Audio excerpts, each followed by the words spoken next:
7, por favor.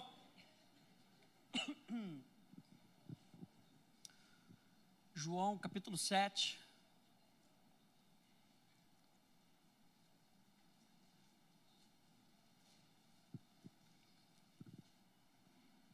A partir do verso 37, tem sido o texto que nós temos utilizado. A partir do verso 37, diz: no último dia, o grande dia da festa, levantou-se Jesus e exclamou: se alguém tem sede, venha a mim e beba. Aleluia. Quem crer em mim, como diz a Escritura, do seu interior fluirão rios de água viva. Quantos aí creem nisso? Jesus disse: se você crer, como diz a Escritura, do seu interior fluirão rios de água viva. E isso ele disse com respeito ao Espírito que haviam de receber os que nele crescem, pois o Espírito até aquele momento não fora dado, porque Jesus não havia sido ainda glorificado. E nós estamos nessa série vendo sobre essa movimentação do Espírito Santo. Já falamos sobre oração, já falamos sobre como os rios são formados. E eu me lembro que, se eu não me engano, na primeira ou no nosso segundo encontro, eu usei essa frase: a comunhão com Cristo cria uma nascente. Quantos aí tem Jesus no seu coração? Então já tem uma nascente no teu coração das coisas do Espírito. O sobrenatural no natural, o sobrenatural do lado de fora, ele não vem do lado de fora, ele começa na nascente. Ele começa do meu espírito, ele começa do teu espírito. Nós falamos que o espírito do homem é onde nós temos a nossa comunhão com Deus. É daqui do teu espírito, não da sua cabeça, não da sua razão, do seu espírito, que as coisas sobrenaturais têm o seu ponto de partida. E nós falamos que a comunhão com Cristo cria uma nascente, mas a comunhão com o Espírito Santo cria um rio. É esse rio a jorrar. É esse rio da movimentação do Espírito Santo. E Jesus faz um convite aqui em João capítulo 7. Ele diz: aquele que tem sede, vem a mim e beba. Salmo 42, verso 1 e verso 2 diz: como suspira a corça pelas correntes das águas, assim por ti, ó Deus, suspira a minha alma. Aleluia. A minha alma tem sede de Deus, tem sede do Deus vivo. Quando irei e me verei perante a face de Deus? Quando é que Deus vai se manifestar? É isso que o salmista está falando. Eu tenho sede, eu quero mais. Eu quero ver a glória de Deus se manifestando. Eu quero ver a presença de Deus atuando na minha vida. Eu quero mais. Quantos aí querem mais nessa noite? Eu quero mais, eu quero mais. Alguém pode gritar isso comigo? Eu quero mais. Aleluia. Apocalipse capítulo 22, verso 17 diz: o Espírito e a noiva dizem: vem. Olha só, o Espírito junto com o teu Espírito. Aquele que se une ao Senhor é um só Espírito com Ele. O Espírito e a noiva dizem: vem. Aquele que ouve, diga: vem. Aquele que tem sede, venha. E quem quiser, receba de graça a água da vida. Aleluia. João capítulo 4, verso 14, na Bíblia, a mensagem diz: Jesus disse: quem beber dessa água vai ficar com sede outra vez. Está falando daquele poço, onde ele encontrou aquela mulher samaritana.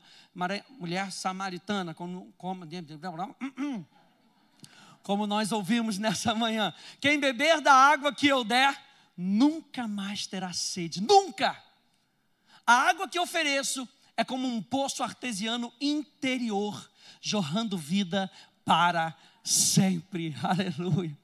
E eu me lembro uma vez ouvindo uma mensagem de um pastor chamado John Piper. E ele explica um pouco dessa passagem. E ele fala como é que Deus explicou essa passagem para ele. Porque parece que a gente não precisa mais beber, porque a gente não vai ter mais sede. E não é isso que Deus está falando. Eu coloquei aqui na tela para você acompanhar comigo. John Piper diz: quando você bebe a minha água, diz o Senhor para ele, a sua sede não é destruída para sempre. Se assim fosse, você sentiria a necessidade da minha água mais tarde. Esse não é o meu objetivo.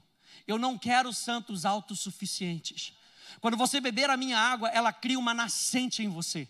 Essa nascente satisfaz sua sede, não por remover a necessidade pela água, mas por estar presente para te dar água sempre que você precisar, de novo, e de novo, e de novo, e de novo, e de novo. E o convite de Jesus para nós nessa noite é: então venha e beba.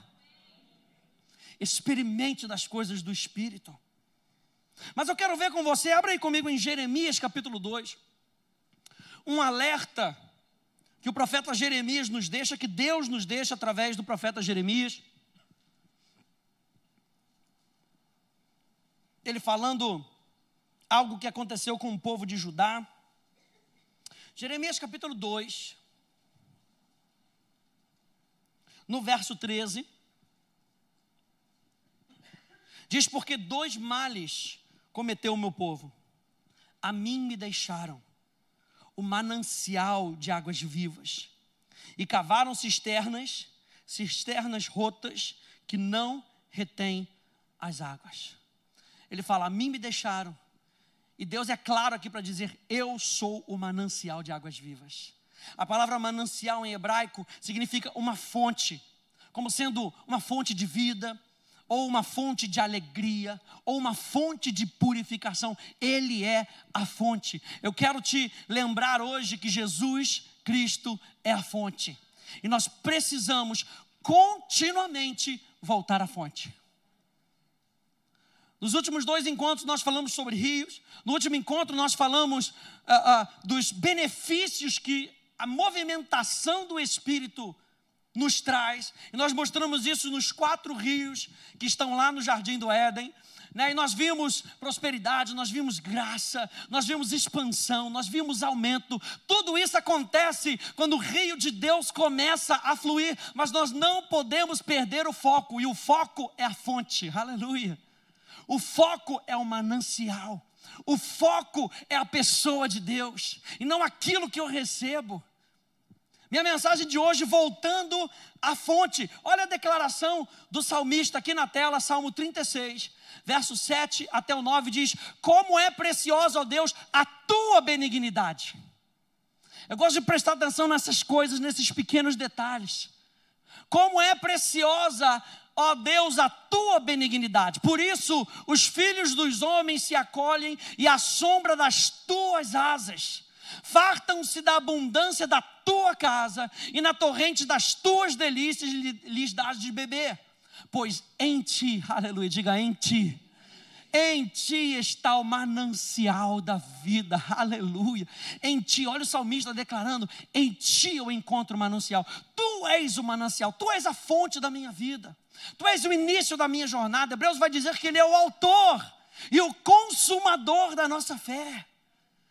Tudo volta para ele, gente.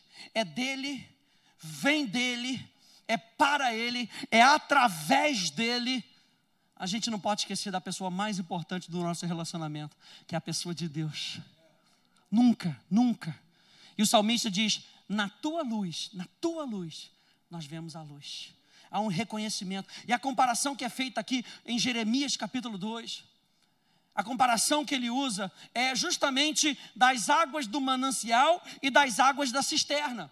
Quando a gente está falando sobre as águas do manancial, você lembra? Deus falou aqui: eles me abandonaram o manancial. Essas águas do manancial são encontradas em lugares onde o rio não seca, onde o rio continua fluindo. Você sabe que lá vai ter água, você sabe que lá vai ter provisão, você sabe que lá vai ser um lugar refrescante, você sabe que lá você encontra paz, você sabe que lá você encontra a solução para a sua vida. Aonde? Na fonte, no manancial. E tudo que você tem que ir, tudo que você tem que fazer é ir, colher a água e beber a água. É tudo que você precisa fazer nessa noite.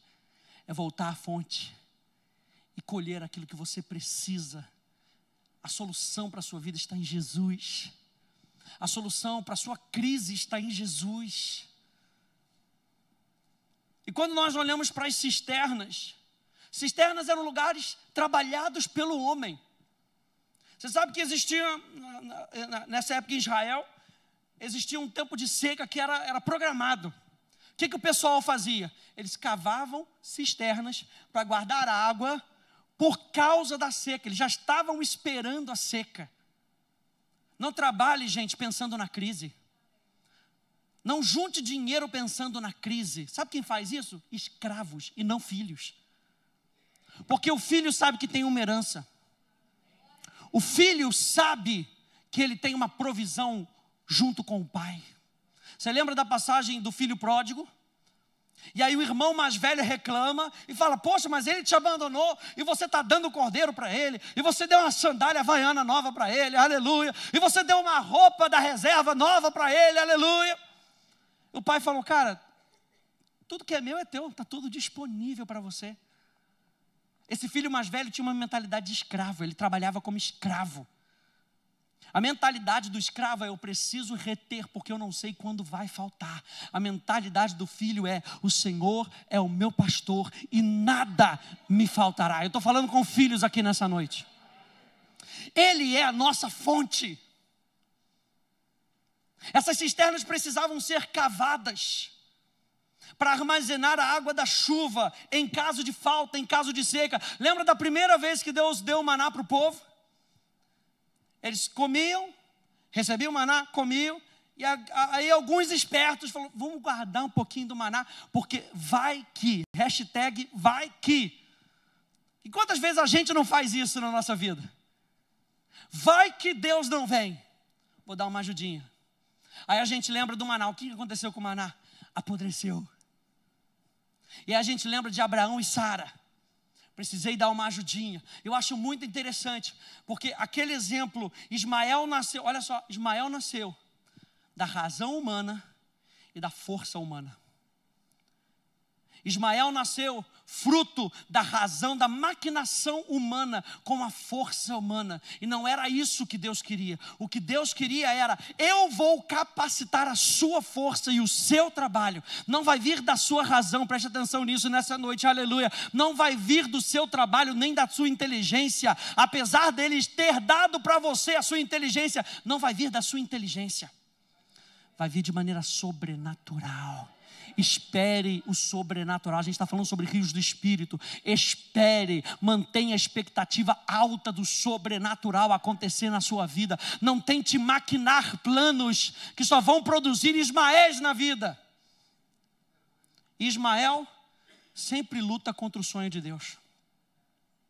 O produto da carne sempre luta contra o produto do Espírito. O produto, a obra da carne sempre luta contra o fruto do Espírito. E nós não queremos isso na nossa vida. Nós queremos viver em paz. Ele é a nossa paz. Então segue a direção dele nessa noite mais uma vez. Nós estamos falando sobre sobrenatural, rios do Espírito, sobrenatural. O problema da cisterna é que ela não garante que haverá água, porque ela não produz água. Ela só retém água. A sanguessuga tem 2 filhas, diz Provérbios. Dá e dá. Ela só retém. A cisterna só consegue reter. Mas mesmo assim, ela não garante que a água vai ficar lá por muito tempo.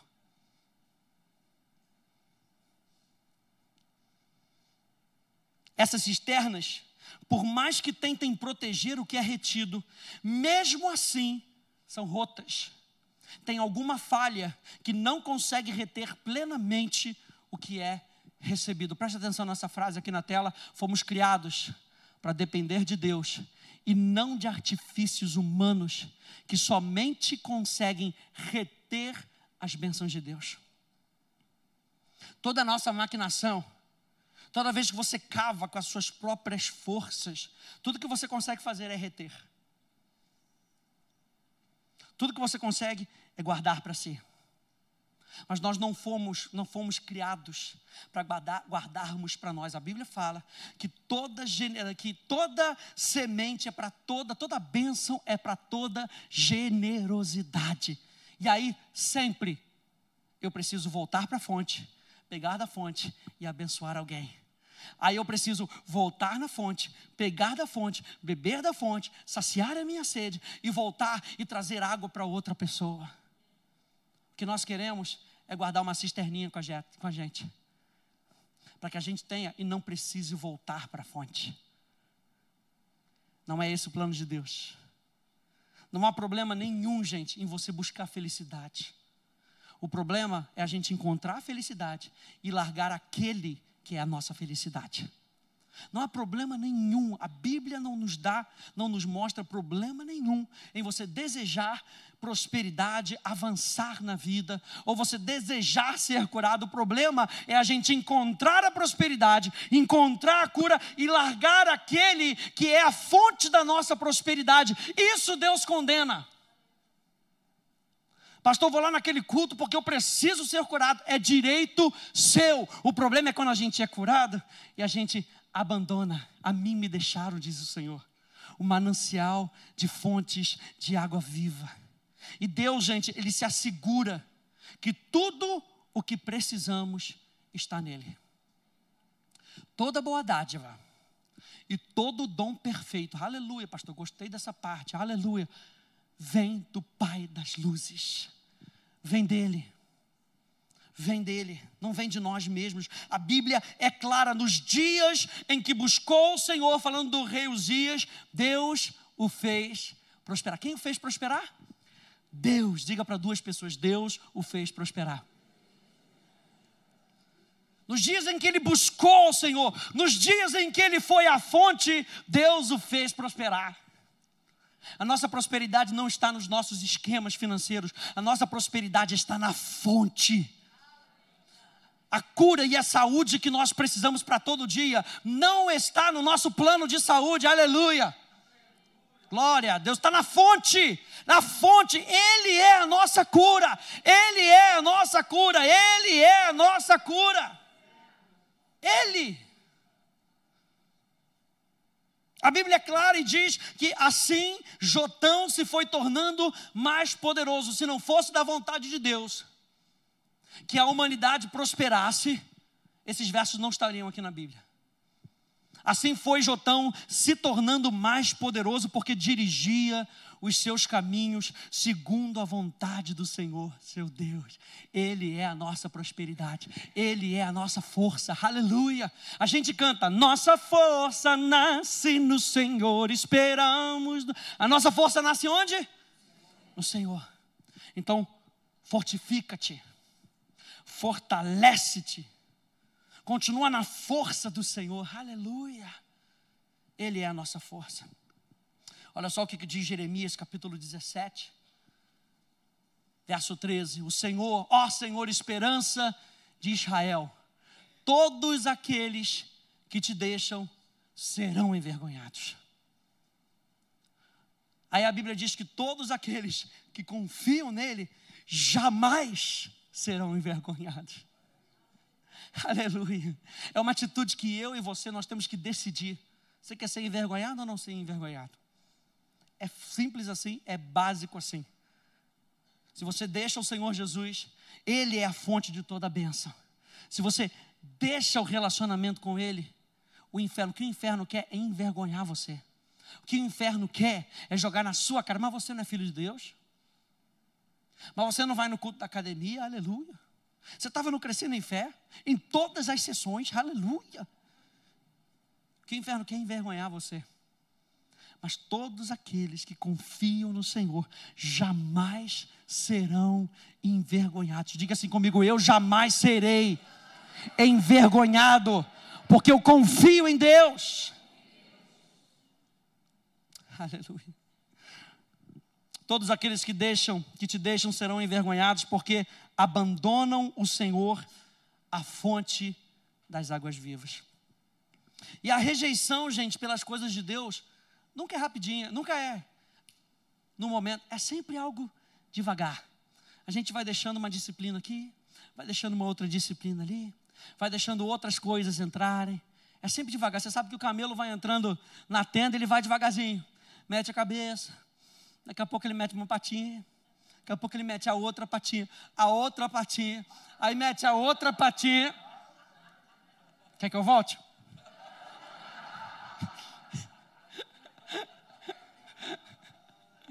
Ele vai entrando devagar, gente. O camelo vai entrando devagar. As coisas do mundo vão entrando devagar. A gente vai cavando cisternas que são cisternas rotas e não acontece num dia. A gente vai cavando devagarzinho. E a finalidade é a mesma. Eu vou suprir para mim mesmo. Eu vou dar conta do recado. E Deus está falando, não me abandona, porque eu tenho tudo aquilo que você precisa. Eu sou a fonte de água viva. A rejeição pelas coisas de Deus nunca é abrupta, é sempre lenta, em pequenas partes. Um esquecimento despercebido, devagar, aos poucos, cedendo um pouco ali, cedendo um pouquinho ali. A Bíblia fala das raposinhas. São as pequenas concessões que a gente vai fazendo. E o povo de Judá, gente, pasmem, havia se cansado de Deus. E quantas vezes a gente abre mão das disciplinas porque a gente já está cansado de Deus? Antes aí do tempo de Jeremias, a gente vê Miqueias. E Miqueias diz, povo meu, o que te tenho feito? E com que te enfadei? Responde-me. Como é que eu tenho cansado vocês? As coisas do mundo colocam pressão na gente e mudam a figura de Deus. O povo de Deus constantemente era seduzido por algo artificial. Se tornaram cansados de Deus, começaram a ser seduzidos por coisas artificiais. Era como se o povo constantemente pensasse assim: o nosso Deus é muito exigente. Queremos uma religião que nos custe menos, que nos dê mais liberdade, que não nos cobre tanto. Queremos ser livres como os outros povos para fazermos conforme a nossa própria vontade, sem nos sentirmos feridos pela nossa consciência. A gente quer um negócio mais livre, mais leve, mais solto. Na franga solta, aleluia.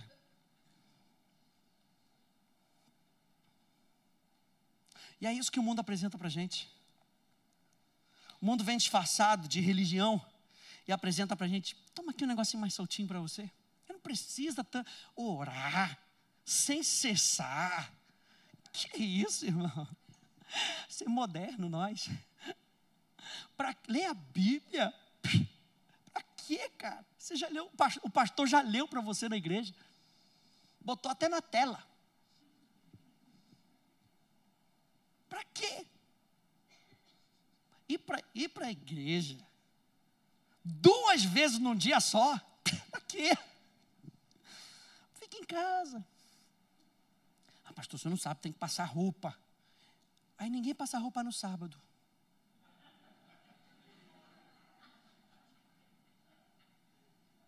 É lazer, pastor, então não pode faltar.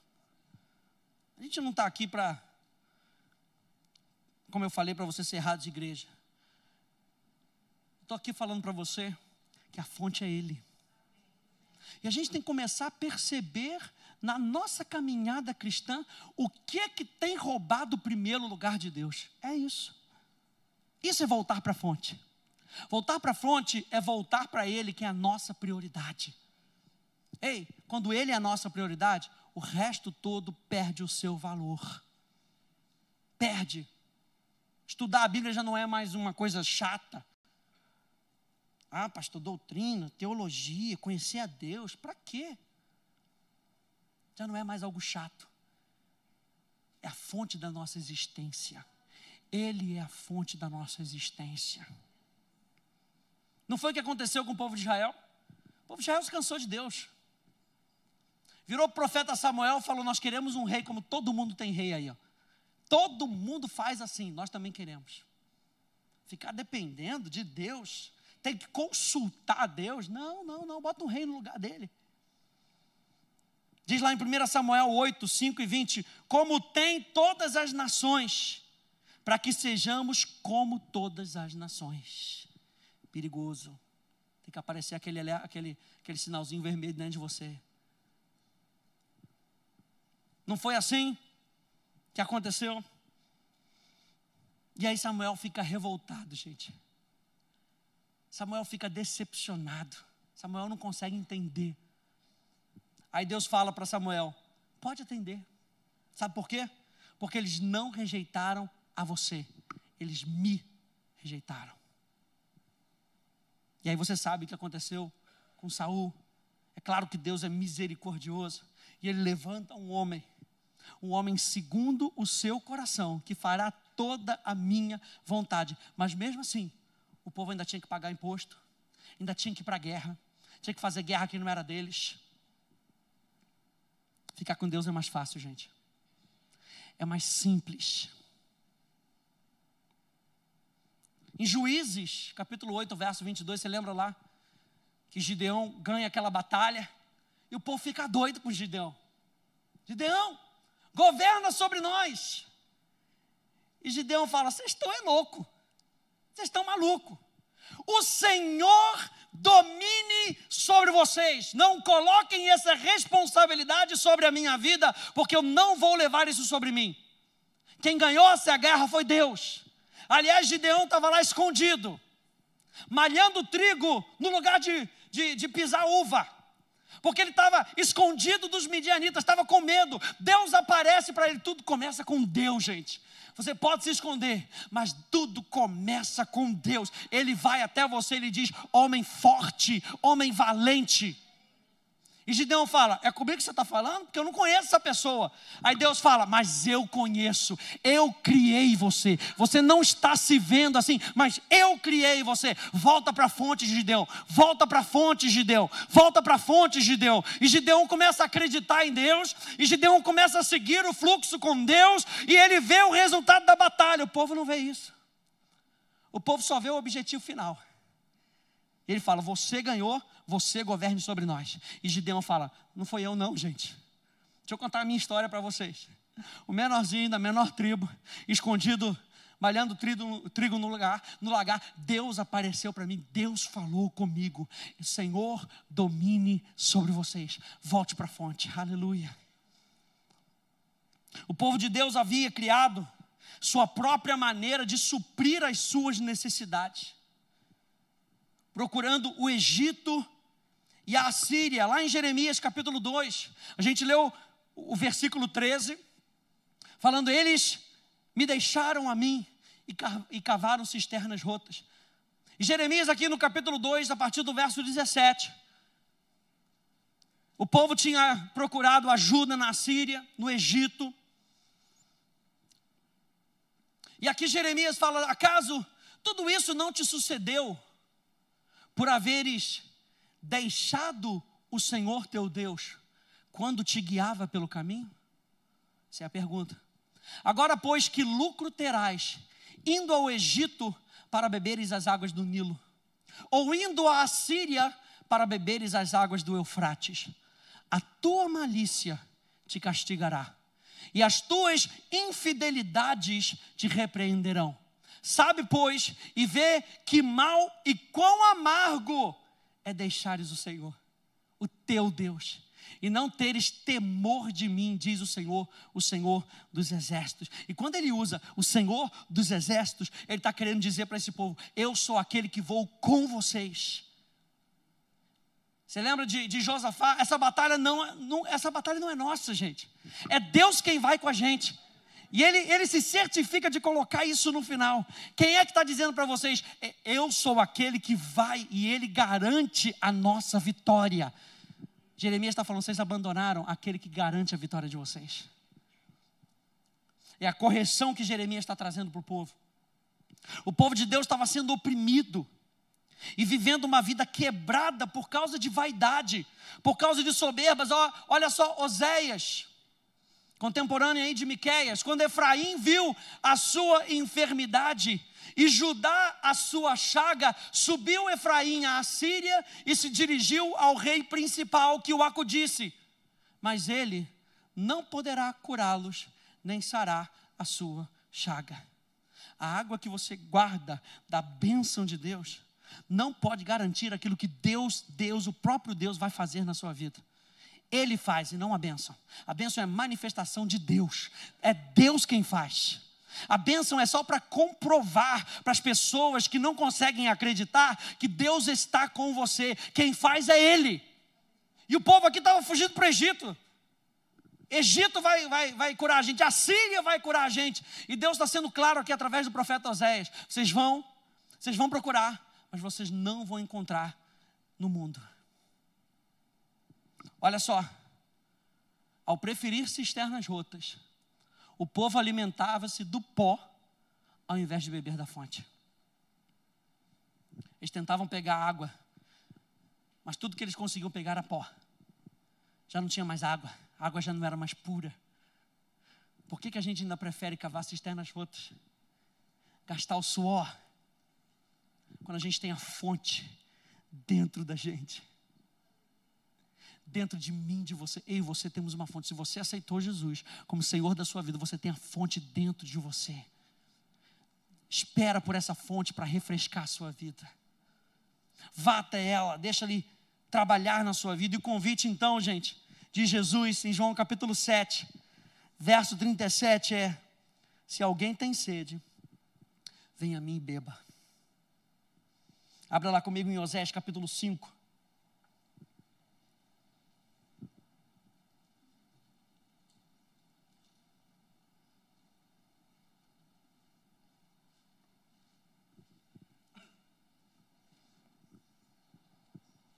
Oséias capítulo 5,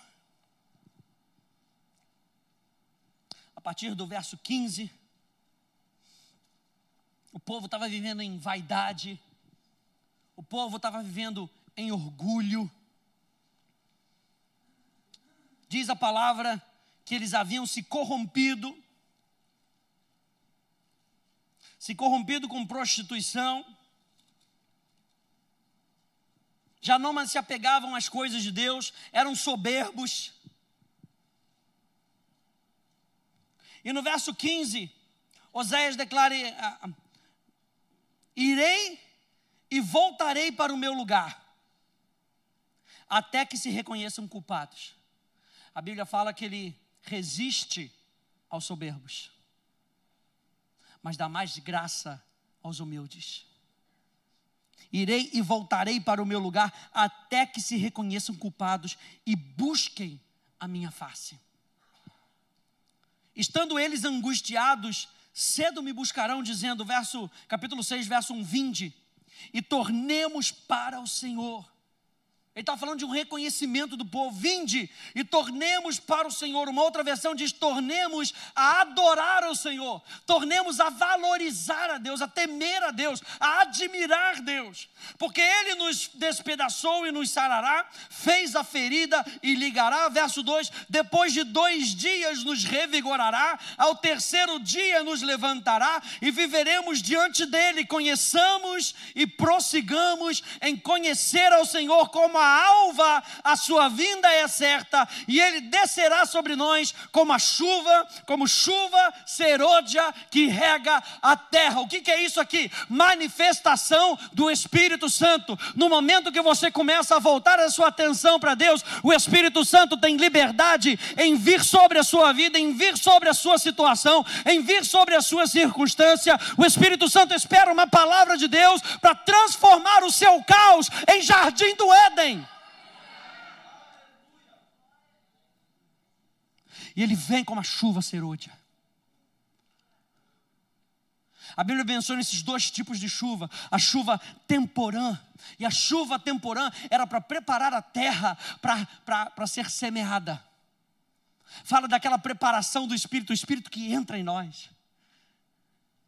O Espírito que traz a salvação. O Espírito que nos mostra Jesus. E aí quando fala da chuva serôdia, ela está falando da chuva que vem um pouco antes da colheita. É a chuva que precisa cair sobre a semente. É a chuva que precisa cair sobre a planta para trazer maturidade. O Espírito Santo, Ele não somente inicia o trabalho, o Espírito Santo também nos leva para o alvo e o objetivo da vida cristã, relacionamento com Deus, para que a gente possa amadurecer. E amadurecendo a gente possa dar fruto. João capítulo 15, todo ramo que estando em mim não der fruto, Ele joga fora, mas aquele que dá fruto, Ele limpa, para que dê mais fruto ainda. O que a gente está falando? Maturidade, crescimento espiritual. Ambas representam um derramar do Espírito. Eu quero terminar lendo com você Joel capítulo 2. Joel capítulo 2. Aleluia.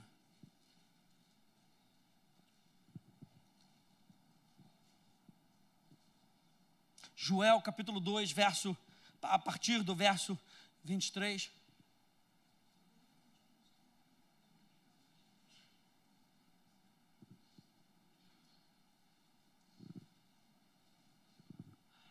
Aleluia. Joel capítulo 2, verso 23. Aleluia. Você pode ficar de pé, por favor? O convite é: vem a mim, diz Jesus. Voltemos à fonte. Joel capítulo 2, verso 23, até o verso 32, diz: alegrai-vos, pois, filhos de Sião, regozijai-vos no Senhor, o vosso Deus, porque Ele vos dará em justa medida a chuva. Fará descer como outrora a chuva temporã e a serôdia. As eiras se encherão de trigo. Olha só a manifestação do Espírito. As eiras se encherão de trigo, e os lagares transbordarão de vinho e de óleo. Símbolos do Espírito Santo. Aleluia. Restituir-vos-ei os anos que foram consumidos pelo gafanhoto migrador, pelo destruidor e pelo cortador, o meu grande exército que enviei contra vós outros. Comereis abundantemente e vos fartareis, e louvareis o nome do Senhor, o vosso Deus, que se ouve maravilhosamente convosco. Ele está com a gente, e o meu povo jamais será envergonhado. Sabereis que estou no meio de Israel, e que eu sou o Senhor, o vosso Deus, e não há outro. E o meu povo jamais será envergonhado. E acontecerá depois que derramarei o meu espírito sobre toda a carne. Vossos filhos e vossas filhas profetizarão, vossos velhos sonharão, e vossos jovens terão visões. Até sobre os servos e sobre as servas derramarei o meu espírito naqueles dias. O que Deus está querendo é fluir através de você. Mas Ele não pode fazer isso se você não estiver ligado à fonte. Mostrarei prodígios no céu e na terra, sangue, fogo e colunas de fumaça. O sol se converterá em trevas e a lua em sangue, até que venha o grande e terrível dia do Senhor. E acontecerá que todo aquele que invocar o nome do Senhor, volta à fonte, volta à fonte. Aquele que invocar o nome do Senhor será salvo. A palavra invocar aqui, cará significa chamar pelo nome. Cará significa adorar. É a palavra mais genérica para adoração que nós encontramos no Velho Testamento. Você sabe que existem palavras específicas, palavras que denotam cantar tocando instrumento, palavras que denotam dobrar joelhos, palavras que denotam levantar as mãos. Cará é o termo mais genérico, mas talvez seja um dos termos mais profundos para adoração. Cará significa: você não pode adorar se você não conhecer pessoalmente. Invoque pelo nome. Cará significa que você conhece aquela pessoa e você conhece o nome daquela pessoa. Conhece o pastor Wesley? Eu já ouvi falar o nome dele. Isso não é cará. Cará é conhecer o Wesley. Cará é saber o nome dele. Cará é saber o caráter dele. É saber que você pode contar com ele. E no momento que você buscar, ele se manifesta. No momento que você precisar, lá ele está com você. Cará significa abrir-se para. Todo aquele que se abrir para Deus será salvo. Todo aquele que adorar a Deus será salvo. Salmo 91. Poloei a salvo, porque conhece o meu nome. Vamos voltar à fonte. Vamos voltar à fonte. Vamos voltar à fonte. Vamos voltar à fonte. A fonte é o próprio Deus. Não permita que a sua bênção seja a sua cisterna rota. Não permita que aquilo que Deus faz chegar até você seja a sua cisterna rota. e você comece a sugar da bênção, ao invés de receber de Deus. Ele tem tudo aquilo que você precisa. Ele tem tudo aquilo que você precisa.